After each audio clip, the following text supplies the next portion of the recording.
Hey guys, thank you for joining another week of CIS 103, Introduction to Social Media. I'm here today with Rafael Huezo, my guest for the week, and I'm really happy about that. I actually got to, in a past life, a long time ago, I actually got to work with Rafael early in his career. So it's really exciting to bring that back, and especially since Rafael's been working on so many cool things over the last decade since we really last worked together. So I'm excited to have him on board, and I'll tell you guys a little bit more about him. So Rafael helps create measurable marketing campaigns for digital conscious Fortune 100 companies. His strengths include maintaining strong client relationships, reacting quickly and decisively under fire, and engaging in effective strategic communications across partner agency practices. Rafael's specialties include social media, digital campaigns, brand strategy, media, experiential events, Hispanic marketing, client services, and as well as being fluent in Spanish. So Rafael, thank you very much. Very thankful to have you on board today.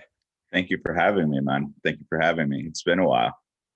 Yeah, no, it's great. So yeah, tell just as an introduction, if you would tell the class maybe a little bit about what's your day-to-day like these days, for your work, or for some of your own experiences that you're working with, some of the gaming, some of that would be great to know a little bit about. Sure. Nice to meet you guys, Andrea, Zoe, Hillary, Moshi. Nice to meet you guys. Thank you for tuning in.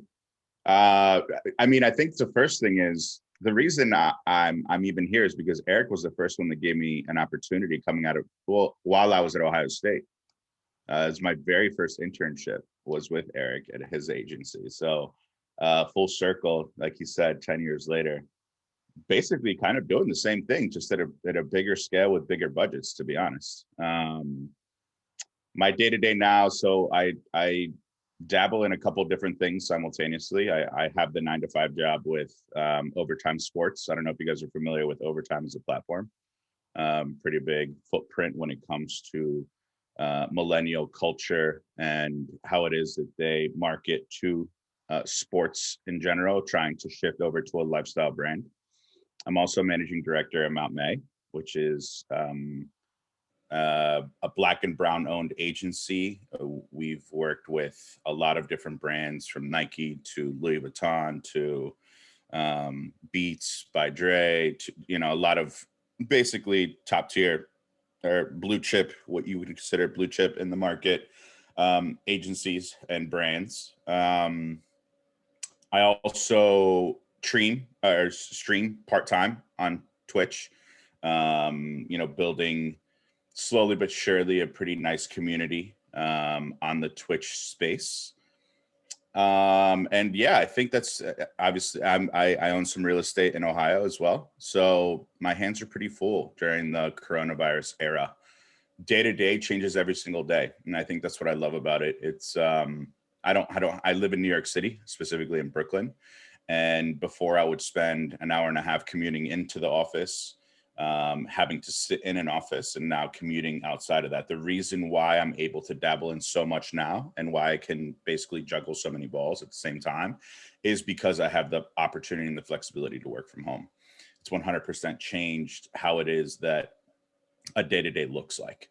So if there's anything that you guys are specifically curious about, I'm happy to dive into any and all of it. I know that Eric has a good list of questions, but yeah, that's basically high level in 2 minutes what it is that I do every day. Very good. Thank you for that. And then, and Zoe, I was going to start off with a couple of your questions, and if you're able to, I'd love to have you ask your question about agencies and go into that area. Are you able to, Zoe? Yes. I asked what or who your favorite brand or gamer is, and also what your biggest challenges that you face working with digital companies and on digital campaigns with different brands. Sure. Good question. I'll answer both brand and gamer because they're two totally different things. My favorite gamer to work with are what they've coined themselves as Baka Bros. And it's Diaz Biffle, Lucky Shamu, and Hector Diaz.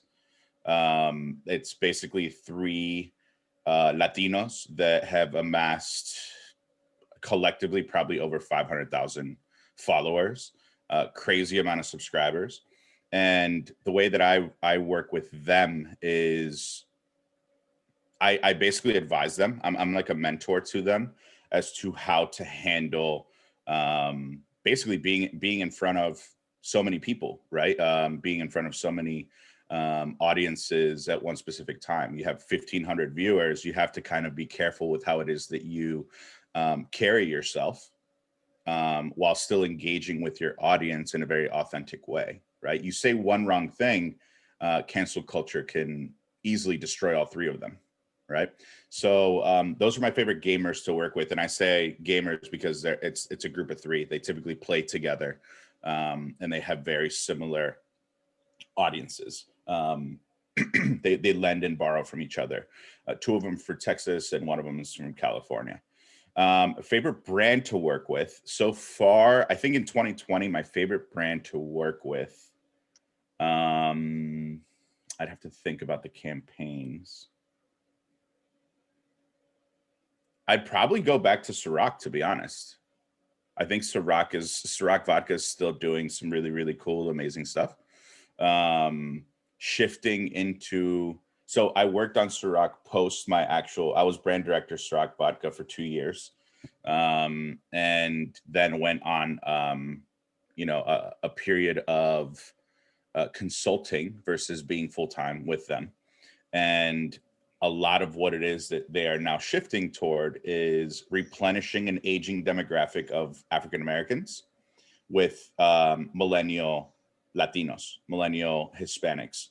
And a very, very high level strategy behind that was, Ciroc vodka is a predominantly African American demographic. And the way that we saw replenishing an aging demo that no longer drinks or turns up or goes to the club the way that looked like before, was lending it to a Hispanic audience versus a Caucasian audience. Because then it would no longer be, hey, Ciroc is ours. And when I say ours, I'm talking about Black African-American culture. Now it's like ours from a POC perspective, something that P. Diddy really was open to doing. So those are my favorite brands and gamers. That's my answer for that. That's really good. And yeah, I was taking notes. I got to look up the Backup Bros later on, so I appreciate that. There was one other piece of that. So, okay.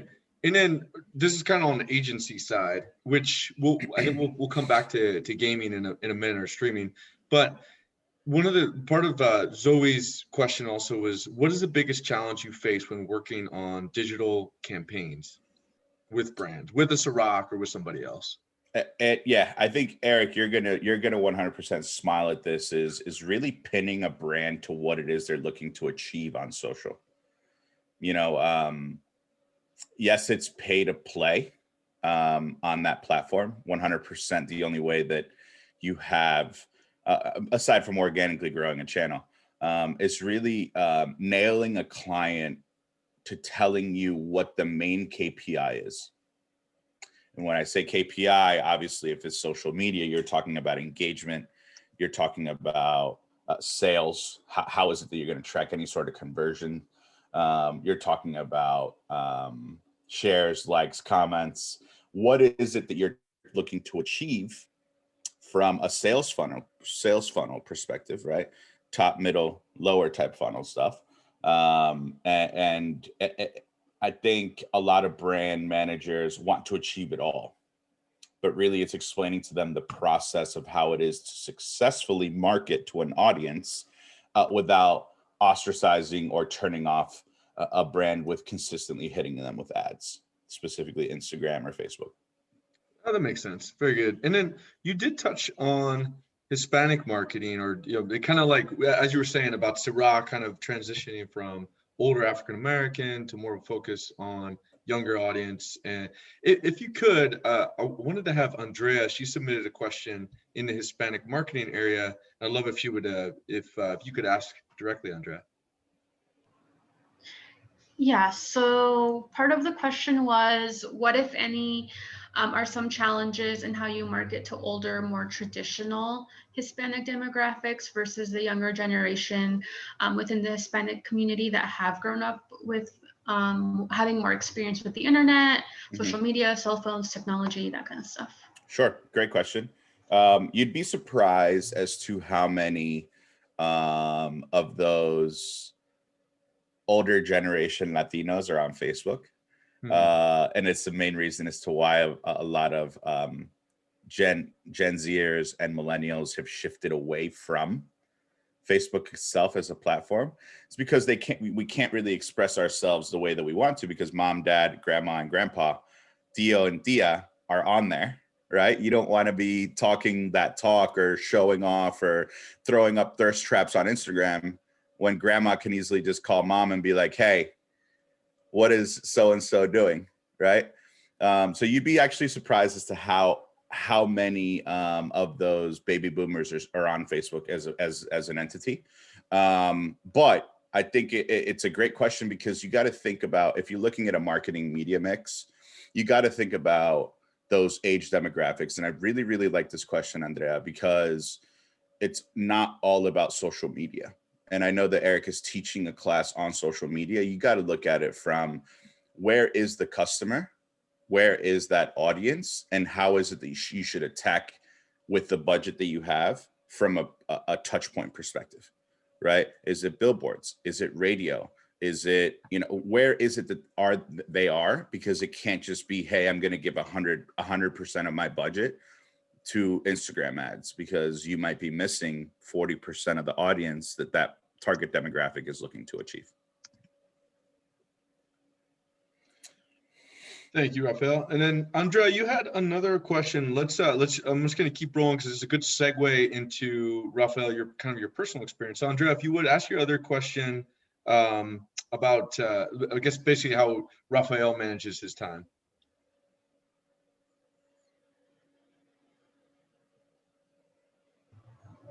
Yeah, let me see. All right, since social media and technology is so rapidly changing, based on your experience within the industry, what skills would you say will always be important and stand the test of time and change?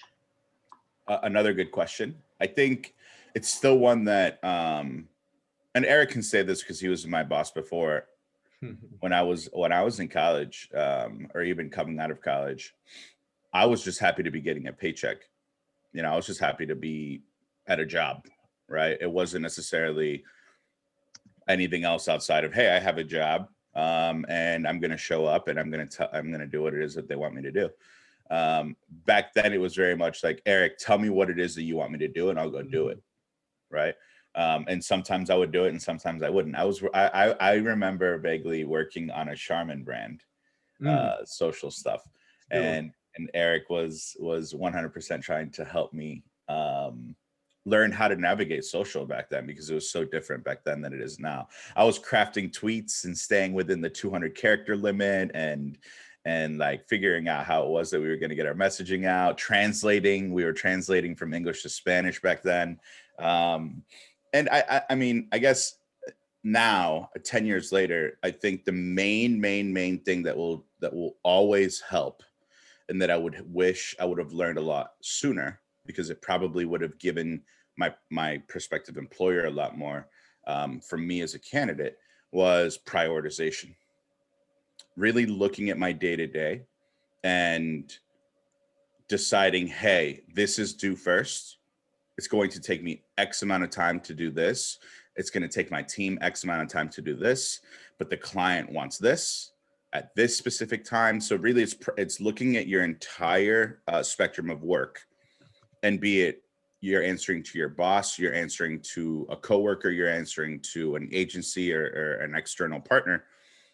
What is it that is going to need more time, and where in the supply chain, right, imaginary supply chain, does it need to sit in order for you to keep as many people happy, because you're not going to make everybody happy, of course, right? The number one rule is CYA, and I don't know if anyone in the room knows what CYA is. Anybody know it? Yeah, you don't have to say it, I guess. It's cover your ass. It's basically the process of what that is, which is just making sure that if anything falls back on you, you have a reason and rationale and strategy as to why it is that you did it. Pardon my French, Eric. I don't know. Yeah. I don't speak French, but so I didn't understand that. But I wanted to pass to Hillary because she had a good question for you as well on the same topic. So social media is a fast-paced world. I wanted to know how you manage to work on your projects without becoming like overwhelmed or stressed. Hillary, how do I say this? I'm stressed and overwhelmed every day. It's just the nature of what it is.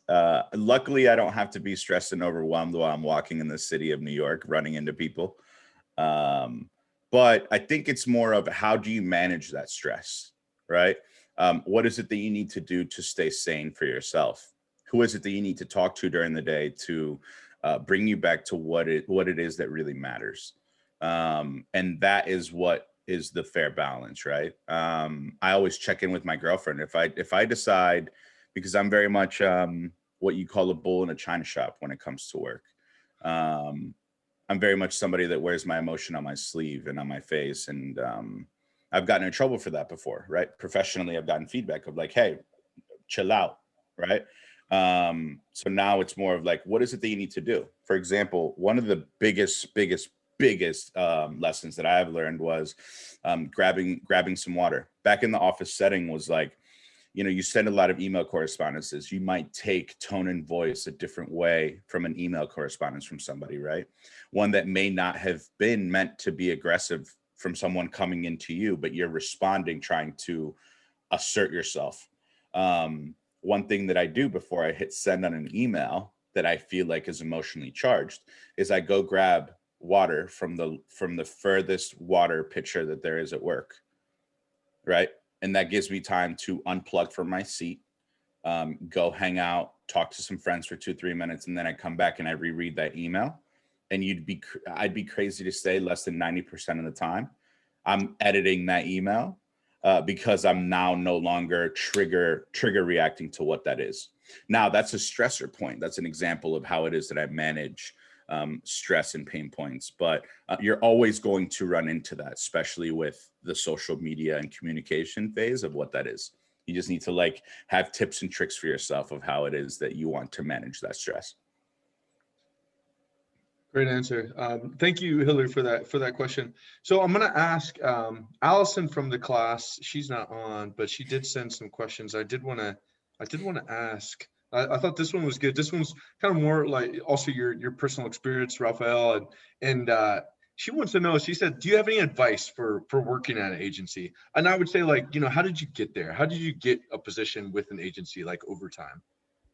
Mine was 100% happenstance. And I feel like it's something that in college, it's not something that is taught necessarily, unless you're specifically majoring in advertising.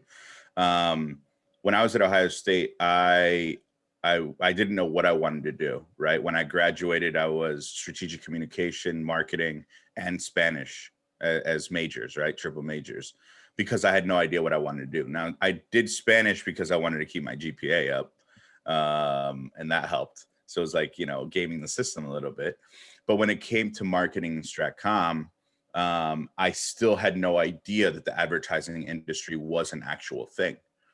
So mine was, I came out of college, I went to Macy's executive development program, decided I did not want to do corporate, right? My dad is a Procter and Gamble guy. I don't know if you guys know what that conglomerate is, but I fell into advertising because someone at Macy's knew somebody. And, they knew that I wasn't happy with corporate. They talked to me about advertising. So you'll find out the world is a huge place, but your world specifically ends up being a very small one. Everybody knows everybody. And everybody's going to have some sort of 7 degree of separation. So when it came to advertising and agency life, which was the first half of my career, I'd say 4 or 5 years, it was about building bridges and not burning them. It was about networking. It was about making sure that I had a seat at the table, and making sure that I was fighting teeth and nail of being this Latino in Ohio that was heard and seen, to make sure that people knew that I was making a difference, right? You have to realize that you are your own brand. And if you start a new job, it is a brand new piece of paper. You're the one in control of that pen, and you are going to write your history. So for me, is very much continuing to build bridges and not burn them, and continuing to network and make sure that people were aware of the value that I was providing to a specific a role. Great answer. So another question that Allison mentioned, and you talked about Macy's, and obviously Macy's is a huge company. You also talked about Procter & Gamble, which of course is manufacturers for all kinds of products that you guys all have in your house. If you look around, you probably have like at least 10 to 20 brands in your house from Procter & Gamble, maybe more. But so anyway, working with smaller companies, and the difference of like doing the advertising for like a bigger company, a Macy's or Procter & Gamble versus a smaller company, how does that change? Allison's question is the marketing strategy the same for smaller ones, or is it different? Marketing strategies, regardless of size of companies, should be 100% different, right? Goals are different regardless of whether you're comparing someone like who Eric and I used to work with Schwarzkopf, the hair brand, right? Their goals are totally different than Pantene's, right? When I worked on Pantene. Why? Because audiences are different. Schedules are different. Budgets are different. I think that's the one that I'm going to focus on the most. But when you're comparing a big company to a small company, the big difference that obviously lays out on the table is budget and what's realistic, right? How much money do we have to achieve X, Y, Z, and at what scale? And I think the only other difference is if you're working with a smaller brand, it's typically a lot more bespoke. When I'm on the agency side, I'm very much able to help maneuver what it is that marketing media mix looks like versus a big company that has, 3 or 4 different cooks in the kitchen that have kind of like an idea set in mind. Now you're just going to go out and execute for them, be it production, be it social, be it anything else. So budget and then how many cooks in the kitchen are the 2 biggest differences when it comes to big and small companies. Great. And then Nicole, if you are available, I'm going to come back to you in just a couple of minutes. I'm going to ask a question first, but if you are able to ask your questions, I will come back to you in a moment. But Rafael, I did want to ask a little bit more about the whole gaming side. And I guess I was curious, is like, what attracted you for one, what attracted you to that industry, streaming, Twitch, and I guess how did you decide to create your own channel? Sure. I came into Twitch. I signed up for Twitch in 2015. I didn't use the app until October 2020. Okay. So there was a 5-year disparity there. And I think what attracted me to Twitch, specifically streaming, was realizing that you have a mic in front of you. And if you have something compelling to say, there's going to be somebody that's listening. It's only going to take time to build what that is, right? So for me, I have a lot to say. And there's a huge, huge, huge agenda of mine going into 2020, going into 2021, continuing from 2020, which is mentoring people of color, mentoring Latinas, mentoring Black women, mentoring Latinos, just anything that's underrepresented, because I've realized that community doesn't necessarily have the afforded environment that I did growing up with a mom and dad that were coaching me the entire time. as I was going through school or as I was going through anything else. So, that's why I'm so involved in Baca Bros. That's why I'm so involved in some of the smaller streamers and what is they're looking to do as their next step. And you'll see that on my stream, I play with a lot of them, right? Because Twitch is a gaming platform, but the dialogue that we are having is a lot more about like, I just went through a breakup with my boyfriend. It's like a 16-year-old girl that just went through her first breakup and how it is that she can navigate that. And how do you tell a 16-year-old girl that just had her first heartbreak that it's going to be okay and that life's not over? Or a guy that just found out, for example, last week, guy just found out on his 18th birthday that his dad isn't his real dad, right? He just found that out. So on his birthday. So how do you navigate? You have to build this community, and they see the success that I've accrued in my short tenure of life, and I'm there to just be a beacon of help and resource. So that's what my goal is entirely on Twitch is helping people navigate life and making them realize that it's not as serious as it seems to be. Got it. So that's what I guess like your unique, I guess, factor is kind of that advice that comes with it. Like, yes, we're playing a game, we're watching, and we're talking about that, but we're also talking about, you're also giving guidance along the way, I guess. 100%. For example, and you and I talked about this briefly right before this call. I'm doing a lot of stock talk Saturdays, right? A lot of these 16 to 22-year-olds are seeing Dogecoin and Robinhood talk, and it's all over the news. And I was like, you guys have no idea what you're talking about. Why are you spending $500 of your own school loan to a stock that you don't know if it's going to give you any sort of ROI? Right. So those are the type of episodic content and rooms to have conversations, healthy conversations where no question is a dumb question. Come in and ask what you want to ask. Type of environment that I'm looking to build on Twitch. Excellent. So Nicole, I wanted to pass to you, and you submitted a number of questions, and it would be great if you would go ahead and ask Rafael. Yeah. Hi, Rafael. Hi. So the first question I wanted to ask was, well, this is the main question. As a digital marketing agent in 2021, do you have any plans to combat the iOS 14 update? And will this affect your existing clients at all? I think it's going to affect everybody. I think it's going to affect all of marketing, if you look at it. I think it's a fantastic question. I'm glad that you asked, and it shows that you're well ahead of the curve and you're listening to what it is that's happening in the industry. So kudos to you, Nicole. My short answer would be, we don't know yet what is actually going to come down. There's a lot of question marks and unknowns.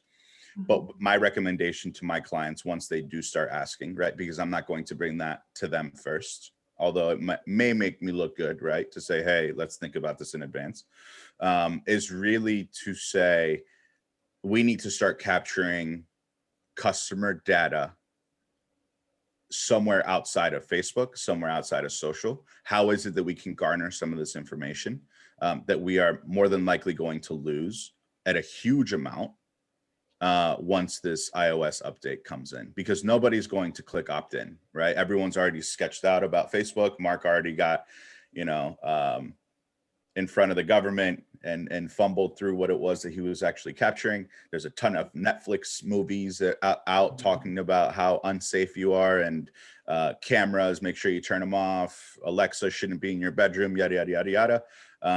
We're going to see a huge decrease on what that target audience looks like because that information is not going to be captured the way that it's easily captured today. Okay. Thank you for that. That was definitely, I would have never guessed. So I'm glad you put me on. To kind of piggyback off of that question, is not one of my original questions, but I kind of wanted to ask it. Do you think that this would affect how, like, I guess this generation is seeing like social media marketing versus traditional marketing? Because you know how like it seemed like we were snowballing into more like social media marketing and less traditional marketing. I mean, the budget would be there for it, but a lot of companies are pouring more into social. Well, at least from what I've seen, I don't know, you could tell me, you're the expert, not me. Yeah. Do you think that that's going to backtrack into now seeing more traditional marketing, or do you think we'll be able to pivot? So I think it all depends on, if we're talking industry wide, it's different than looking at one specific brand, right? Because a marketing media mix varies entirely based off of A, budget, and B, goals, right? So the first thing that you really want to look at is kind of nailing down, what is it, Nicole, that you are specifically working on? If there's a brand in mind that you are really interested in, looking at that specifically and say, okay, what are they spending on?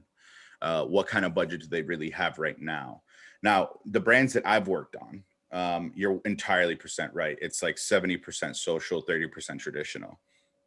But a lot of the brands that I'm working on can't afford Super Bowl ads either, right? So this specific iOS update, is it going to change? I have no idea how it's going to actually affect budget, but I do have a feeling that to garner some of the data loss that was so easily captured on social, they're 100% going to have to be some sort of dollar shift into other traditional mediums where we are capturing some of that audience analysis. Oh. Now, how big of a percentage that's going to be, I'm not sure, because social's still king, and content can still be prime on social versus having it to be on TV. But yeah, I mean, TV is not dead. It's never been dead. It used to be. I remember even during me and Eric's phase 10 years ago, it's like, TV's gonna die. TV's gonna die. TV's 100% gonna. TV's still alive and well. There's still millions of dollars being spent on that specific quote unquote traditional angle. So social is still going to be critical, but traditional mediums and what I've worked on specifically, I'm still doing radio ads. I'm still writing 20-second, 30-second spots for Sirius XM. So those still exist for sure. Thanks, Nicole. Great questions. Yeah, I think that's an interesting conversation that does come up a lot, that you bring up. Like, you know, on the campaigns that I'm working on, actually, just this week, we're doing media recommendations. And for us, when Nativa, our company, makes media buys, to your point, Rafael, it's like, who you're trying to reach, who's your target audience, and what channels is it going to be the most effective. But yeah, a lot of our clients are asking us for more traditional media, at least to compare them and see. Whereas our agency has always been digital first. Now we're bringing in, and we're a smaller agency, but we're always being asked to bring in, well, what would radio, just traditional radio, give us? But it's funny, we'll go to, you know, radio and we'll go to TV, and a lot of times there's such a crossover now. Like you talk to a radio station and they're always going to tell you what they're streaming and how many people have downloaded their app and how much, you know, how much content they're posting on their Facebook page and like how many impressions we can get from there. So like, it's very much, you know, both of them are together. So yeah, super interesting. For sure. Yeah, it's crazy the amount of info that you know, someone like iHeartRadio has, someone like Sirius has, and how it is that they come to you with, hey, this is what we can solve and this is what we can manage for you on behalf of a brand, right? Because I've been on the brand side, right, with Ciroc, and I've been on the agency side, and I've been on the publisher side. It's interesting to see what their differentiators are as they come to you when you're media planning your specific budget for a fiscal year. Great. I'm going to do a couple of social media questions, Rafael. And then if anybody has a question that just came up, just message me on the chat and we'll get you in. We've got about 10 minutes left. So then I've got just some closing questions after that, if nobody has anything else. But so some of the questions that were submitted, Rafael, about social media, and you could talk about this from, you know, past experience, because I know not necessarily today you're working every day in social media, but like, if you have any general expertise or in strategy, that would be great. But the question from you in the class was, what does your company, or what do your clients do in order to aim to achieve good social media? Like what would, and maybe something there would be, what do you consider good social media? And then what do you do to achieve that? Good social media. I think everyone in this room would say good social media is putting up an Instagram and seeing 100,000 likes and 50,000 comments. When realistically, if you're looking at it from an agency to brand perspective, that might be very, very, very underperforming, right?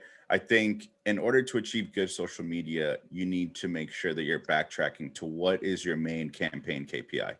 I said it, it's the second time that I've said it today, but and again, it kind of ladders up to what we said about what's the hardest thing to get brands to do, right? The hardest thing is like, what is it that you're looking to achieve? Right. Is it engagement? Is it impressions? Is it sales, CTAs, swipe ups? What is it? The website visits? Good social media is contingent upon how close are you to achieving the goal that you set out to do before you started putting paid behind it, before you started writing copy for it, before you started creating content for it. Really setting up, and I use this analogy far too often, but to me, if you're looking at a campaign strategy, the most important thing is the brief. And you're looking at this this campaign brief, that's the foundation, that's the concrete to a house, right?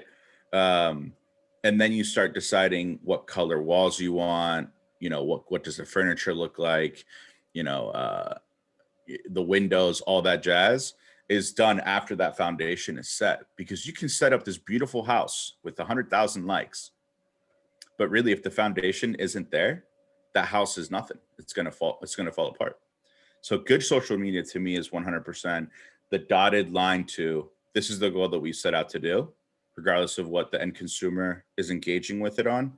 If I'm talking to a brand, what are you looking to me as a social media person looking to do to achieve?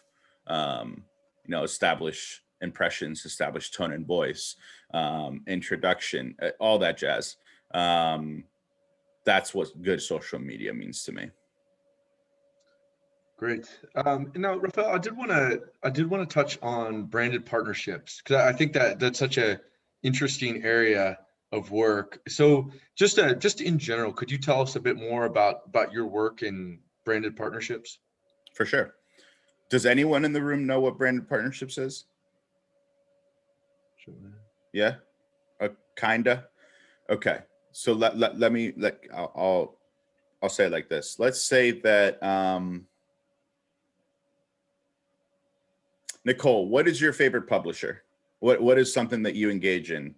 Like your favorite magazines, favorite, any sort of .com website that you visit? Elle Magazine. Okay, perfect. Elle Magazine. Branded partnerships, the act of branded partnerships is Elle Magazine only stays alive and afloat if there are brands that invest or partner with Elle. And when I say that, I'm talking about the sponsored posts, I'm talking about sponsored articles, sponsored content, videos, where Elle as a magazine is going to bring on CoverGirl, Revlon CoverGirl, right? So my job as branded partnerships is to have Elle make sense to CoverGirl, and see that marriage come together. Have CoverGirl pay me $500,000 to put them on my website, in my magazine, or anywhere that I offer any sort of impressions. Does that make sense? So marrying those two together is my day-to-day. So I would basically go to CoverGirl, the brand managers on that team, and say, hey, I'm Elle. Nice to meet you. This is what we have to offer.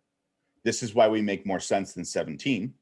This is why we make more sense than any other brand that's coming to you looking to have your money be spent on there. And this is what we can do for you. These are my capabilities. Come work with us. give us a chance. Give me X amount of budget. Let me know what your brand KPIs are, what your goals are, how quickly you're looking to achieve them.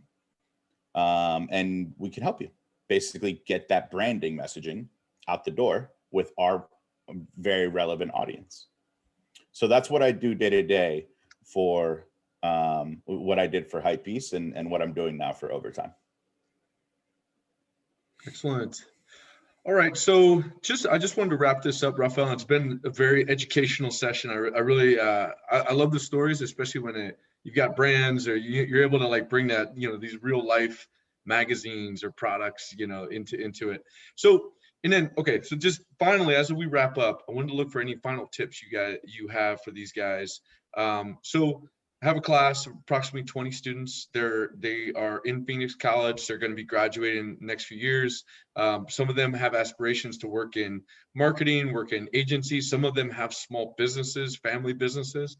Any final tips for kind of, you know, getting your college done and moving on to the next level?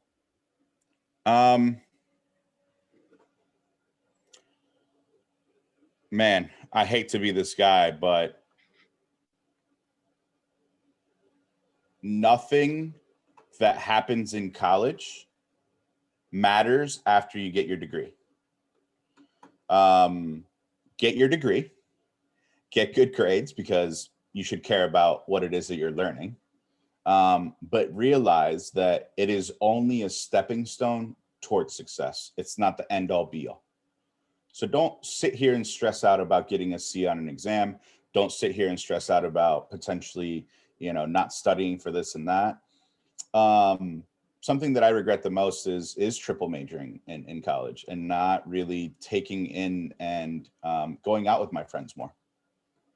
Really engaging with people that were around me. Asking my teachers or professors how they were, right? Humanize your college experience is my number one thing talking to you guys is humanize your college experience. I know it's tough right now with COVID. You guys are all taking this from home. It's a different era and it's a different environment, but realize that college is only a stepping stone, and real life decisions and what it is that you do after that is what really matters. That's kind of like my big last message to you guys is keep working hard, obviously learn what you need to learn, but know that life hasn't yet begun when it comes to what your brand image is until you get to work. Rafael, thank you so much for that. I appreciate everything and you spending the time with us today and talking about your world and also leaving us with some good tips on what's next and you know, what's next after they graduate. So thank you very much for being part of it today. Thank you for having me. And nice meeting you guys. Best of luck in class.